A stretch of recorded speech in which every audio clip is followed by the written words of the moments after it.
Bonjour à tous et bienvenue dans cette nouvelle vidéo. N'hésitez pas à nous suivre sur YouTube et à vous abonner, à lâcher quelques pouces bleus aussi pour à la fin des vidéos pour nous aider. Ça fait toujours plaisir et pour notre référencement, ça nous aide beaucoup. Et voilà, si vous voulez aussi parier hors argel sur des bookmakers qui ne limitent pas les joueurs gagnants, vous avez aussi toutes les infos dans la description de la vidéo.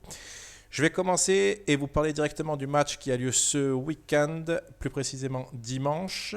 Un match qui oppose l'Atalanta Bergame à la Lazio de Rome.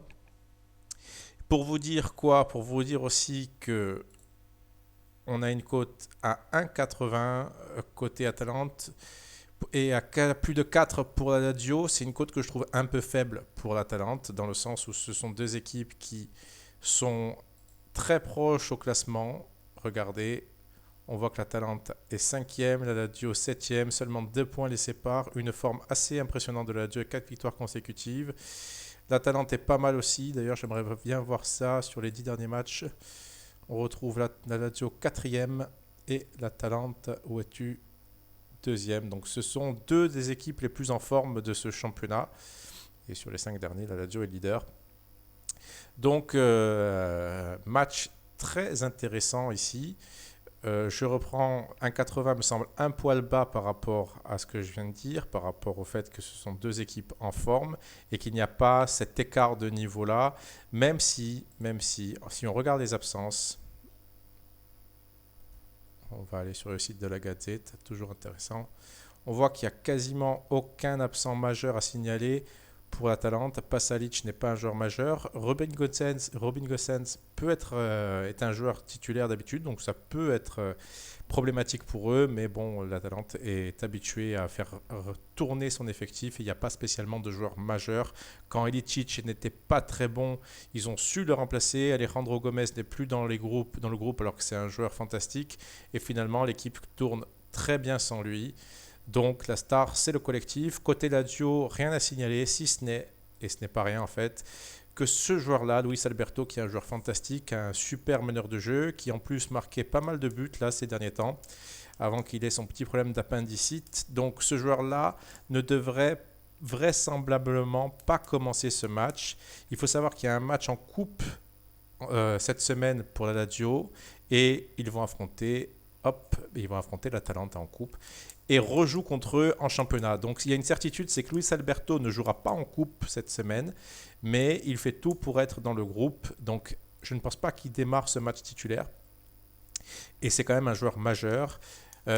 S'il rentre en cours de match, ça peut être très intéressant pour le bet que j'ai en tête. Donc j'écarte la victoire de l'Atalante, même s'ils peuvent largement gagner ce match-là, mais j'aurais mis cette cote aux alentours d'1,95 et non pas à 1,84 comme on le trouve sur Pinnacle ou Asian Odds.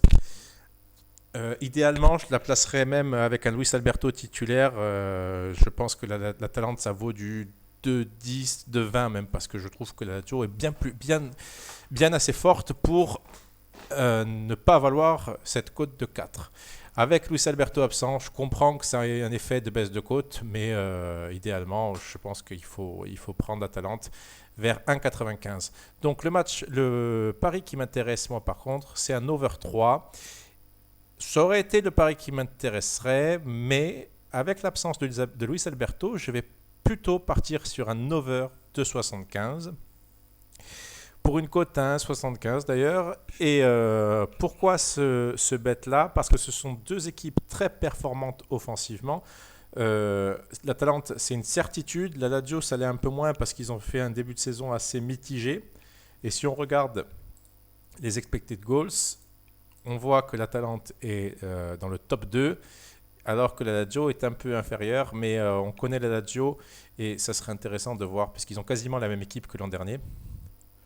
Donc, je pense qu'il faut quand même voir où ils sont l'an dernier. L'an dernier, ils avaient la 5e meilleure attaque du championnat. Il faut savoir que c'est exactement la même équipe que l'an dernier. On retrouvait ce trio offensif composé de Correa, Immobile, Luis Alberto, Milinkovic-Savic en soutien en 8. Donc, pour moi, cette donnée-là, elle est très importante et il ne faut pas. On va regarder aussi tout simplement les meilleures attaques. Et la Lazio était là. Non, je dis une bêtise. La Lazio était la troisième meilleure attaque, sans parler des statistiques. Déjà, on voit que c'est quand même une attaque assez phénoménale, hein. Et là, il rejoue donc contre l'Atalante, qui n'a pas une défense exceptionnelle. L'an dernier, on va regarder, parce que si la Lazio n'a pas changé, c'est un peu pareil pour l'Atalante. Ils ont perdu un seul joueur qui est parti du côté de Leicester, qui était Timothy Castagne. Je vais voir un peu où est l'Atalante, avec 48 buts encaissés, ce qui n'est pas rien quand même. Cette année, on va voir un peu. En termes d'expecting points, on retrouve l'Atalante est leader, la Lazio 8e. Voilà, mais il faut pondérer cette donnée-là parce qu'on sait qu'il y a eu un début de saison pas très bon.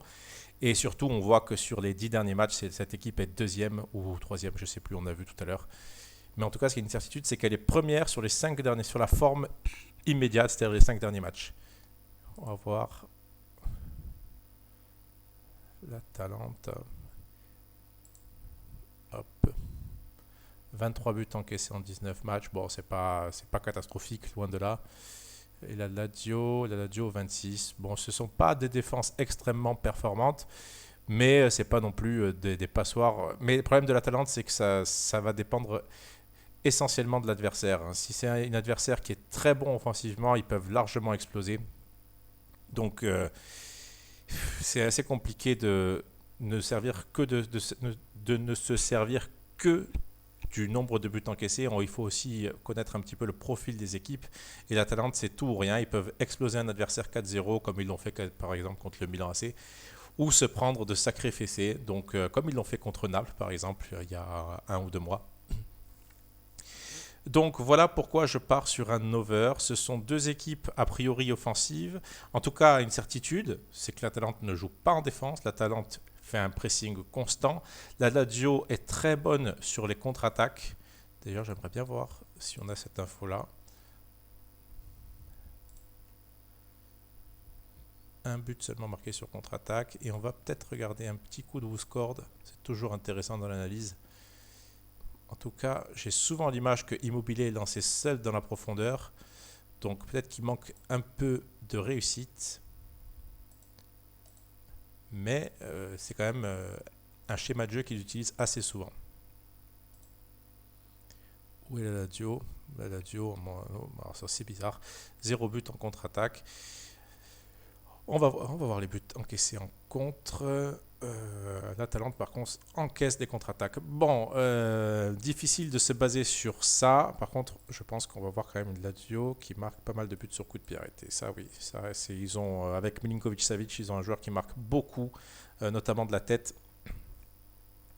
Donc, un match a priori qui sera ouvert. J'aurais aimé, évidemment, la présence de Luis Alberto. Son absence risque de peser sur la décision finale, c'est-à-dire une victoire ou non de la Lazio. Mais dans un match où les profils d'équipe semblent orientés vers l'offensive, dans un match où la mentalité des deux équipes est de presser l'adversaire et non pas d'être recroquevillé en défense, on devrait voir du spectacle. Donc j'espère qu'on en aura et que l'on validera ce but. Et d'ailleurs, je ne sais pas si vous avez regardé le match d'hier entre Liverpool et Manchester. C'est dommage qu'ils nous aient offert ce spectacle-là en coupe et non pas en championnat. Ça nous aurait aidé pour la vidéo précédente. Voilà ce que je pouvais vous dire sur ce match-là. J'espère que ça vous plaira, de ne pas avoir été trop confus. Et je vous dis à bientôt pour une nouvelle vidéo. Au revoir.